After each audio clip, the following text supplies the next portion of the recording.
bonne fête de mère à toutes les mamans du monde entier, à toutes les mères du monde entier. En tout cas, aujourd'hui, je tenais à vous souhaiter une très bonne fête de mère. Voilà une qui est à côté. Elle n'aime pas quand je filme mes vidéos. Voilà, on va faire avec parce que j'ai essayé de la faire coucher, ça n'a pas marché. J'ai attendu, ça n'a pas marché. La journée est en train de finir. Alors, je me sentais obligée de filmer cette vidéo. Elle est juste à côté de moi. Donc, si vous l'entendez, comprenez. D'ailleurs, c'est la fête de mère. Alors, j'espère que ça se passe bien chez vous. Moi, ça va par la grâce de Dieu. Aujourd'hui, je tenais à vous partager quelques conseils qui me permettent euh, d'être une maman équilibrée dans mon rôle de ménagère de tous les jours. Alors, sans perdre beaucoup de temps, on va passer au conseil number one qui me permet d'être une maman équilibrée dans mon rôle de ménagère. C'est, je vais voir, voilà. Faire une liste des priorités. Alors, il est très important de définir vos priorités tous les jours en tant que maman, en tant que ménagère, parce que les choses ne marchent pas seulement comme nous les pensons. Donc, vous pouvez prévoir de faire 5 choses, 10 choses, mais à la fin de la journée, vous vous retrouvez, vous avez réalisé simplement une chose parce que avec les enfants, on ne peut pas vraiment tout suivre à la loupe. Donc, dans vos listes de la journée, dans vos to-do list de la journée, il est très important de souligner les priorités, de telle sorte que même si vous n'arrivez pas à tout faire, si vous avez au moins fait votre priorité ou vos priorités, 2 ou 3, même une seule, cela va juste vous faire plaisir et vous allez considérer votre journée comme un vrai succès. Alors, moi, j'ai l'habitude de faire une liste des priorités, soit à la veille, soit le matin.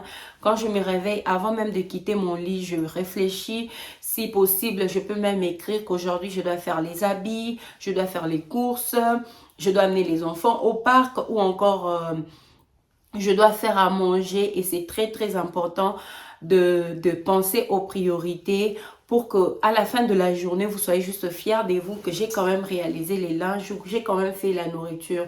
Moi, par exemple, vos priorités ne sont pas nécessairement mes priorités. En tout cas, moi, j'ai 2 priorités qui ne doivent jamais rater. Et si je ratais ça, je sens comme si j'ai perdu contrôle. C'est de faire à manger à ma famille au moins tous les jours. Même si c'est une petite chose, ou même si c'était de la nourriture qui était au frigo. Donc, servir à manger à ma famille, c'est l'une de mes priorités de tous les jours. Donc, quand je n'ai pas réussi à tout faire, si au moins ma famille a mangé, donc j'ai fait ma priorité et pour moi, je considère la journée comme un vrai succès. À part faire à manger pour ma famille, ma deuxième priorité, c'est la toilette de mes enfants. Je veux que mes enfants se lavent au moins tous les jours. Donc, je peux manquer de nettoyer la cuisine, je peux manquer de nettoyer ma chambre, mais mes enfants, ils doivent se laver au moins tous les jours. Et quand mes enfants sont propres, je suis heureuse. Quand mes enfants ne se sont pas encore lavés, je me sens pas bien en fait. Donc, vos priorités peut-être peuvent être différentes de mes priorités. Peut-être c'est sortir avec les enfants, peut-être c'est déposer les enfants à l'école, peut-être c'est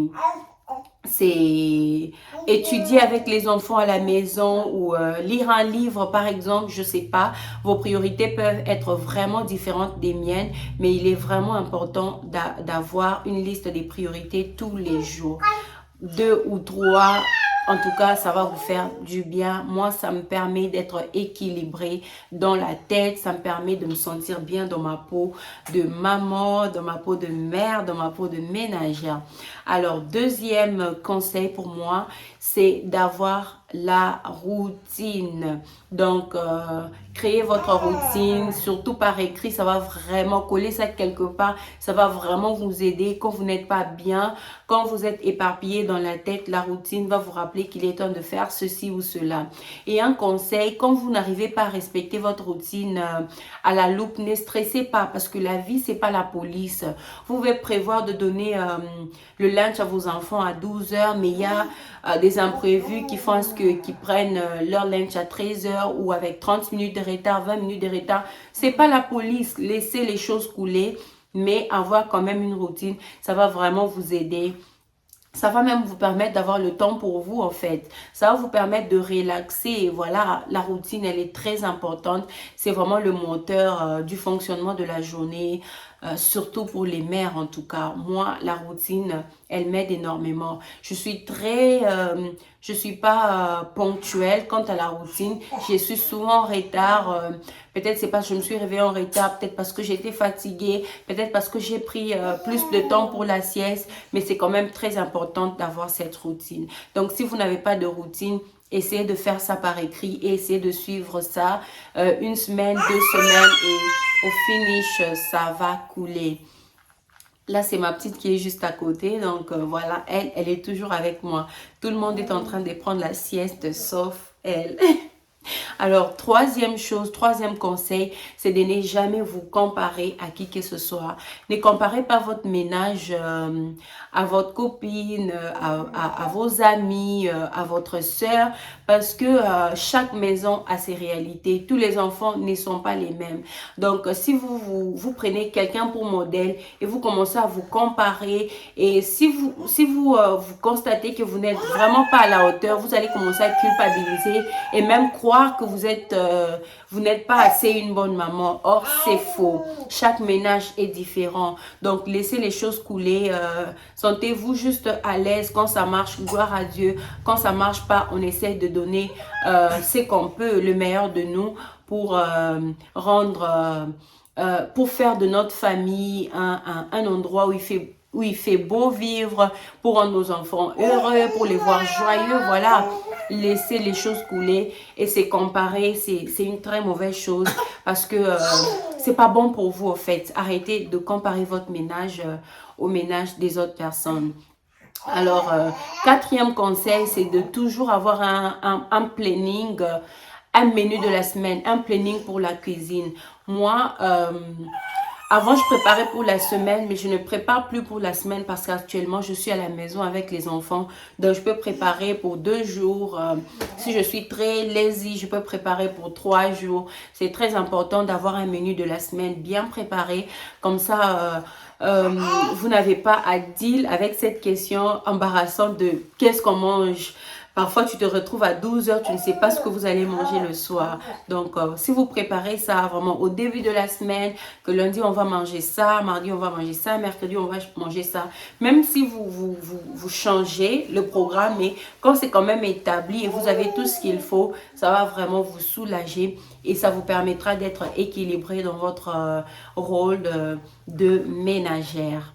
Alors, cinquième conseil, c'est de ne jamais hésiter à demander de l'aide. En tout cas, rappelez-vous que vous êtes une personne, vous n'êtes pas un robot, vous n'êtes pas une machine, vous pouvez vous fatiguer, vous pouvez être mal, voilà, ça arrive à tout le monde. Il y a des jours où tu n'as juste pas envie de travailler, tu as juste envie de t'allonger, tu as juste envie de relaxer.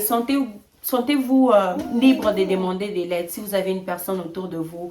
Moi, par exemple, je parais forte, mais je ne saurais pas vraiment y arriver sans l'aide de mon mari. Il est tellement d'un grand apport que quand je suis fatiguée, c'est sur lui je compte, voilà. C'est sur lui je compte. Il peut m'aider à faire ceci ou cela avec les enfants. Donc, n'hésitez pas de demander de l'aide à gauche ou à droite, chez votre époux, chez votre sœur, voilà, aux gens autour de vous, la communauté. C'est très important parce que nous sommes des personnes qui peuvent se fatiguer. Nous sommes des personnes qui peuvent être malade, voilà. C'est toujours important de demander de l'aide. Demander de l'aide sans hésiter, ça va vraiment vous aider. Ce n'est pas tout faire seul qui fait de vous une maman spéciale. Ce n'est pas tout faire seul qui fait de vous une bonne épouse. Non, vous restez après tout une personne, un être humain qui peut être malade, qui peut se fatiguer. D'où n'hésitez pas de demander de l'aide quand vous vous sentez limité. Moi, je n'hésite pas de demander de l'aide à mon mari et il sait. qu'il peut y avoir de temps où je fais juste la pizza, je mets la pizza au four et je sers aux enfants. Il arrive, je lui dis que ça n'allait pas. Est-ce que tu peux aider à faire à manger? Pourquoi pas? Donc, je suis une personne, maman, tu es une personne. Sens-toi bien d'être fatigué parfois, sens-toi bien de ne rien faire parfois, parce que c'est normal, nous sommes des humains. On a tous besoin d'un coup de main venant de nos proches, voilà. Alors, dernier conseil pour cette petite vidéo d'aujourd'hui est de relaxer et trouver du temps pour vous. C'est très important d'avoir un temps de souffler, voilà. Vous soufflez quand même. Euh, vous vous privez un peu de stress, voilà. Vous refusez un peu les stress, vous refusez la pression. Ayez un temps de relaxer, un temps de rire, un temps de dormir suffisamment, un temps de vous allonger sur votre canapé ou sur votre lit avec votre téléphone en train de vous amuser. C'est très très important parce que la pression tous les jours, quand vous ne trouvez pas du temps pour vous reposer, c'est pas bon pour votre santé. Donc trouvez également le temps de relaxer, ça va vous faire du bien parce que si vous êtes bien dans la tête, si vous êtes bien, votre morale est juste en place, vous allez aussi donner le meilleur de vous à votre famille. Et si vous êtes une maman déséquilibrée déjà au niveau de la tête, au niveau du moral, on ne donne que ce qu'on a, voilà, c'est ce stress-là que vous allez transmettre à vos enfants, c'est cette nervosité-là que vous allez transmettre à votre partenaire. Donc, trouvez le temps de relaxer, c'est très, très important. Même dans une maison sale, même si vos linges ne sont pas pliés, si votre corps demande le repos, si votre corps demande un temps relax, offrez vraiment ce temps-là à vous-même, offrez-vous ce temps-là, ça va vous faire du bien. Alors, c'était ma façon de vous souhaiter une très bonne fête de mère. J'espère vraiment que vous allez profiter de ces conseils. Et si vous les mettez en pratique et que ça vous aide, n'hésitez pas de rentrer pour me laisser un petit commentaire. C'est toujours un plaisir de vous lire. Que Dieu vous bénisse. Rappelez-vous que vous êtes belle, vous êtes spéciale. Vous êtes l'espoir de l'humanité. Vous êtes waouh. En tout cas, que Dieu bénisse toutes les mères du monde. Je vous retrouve dans ma prochaine vidéo avec le même plaisir. Bye bye. Que Dieu vous bénisse.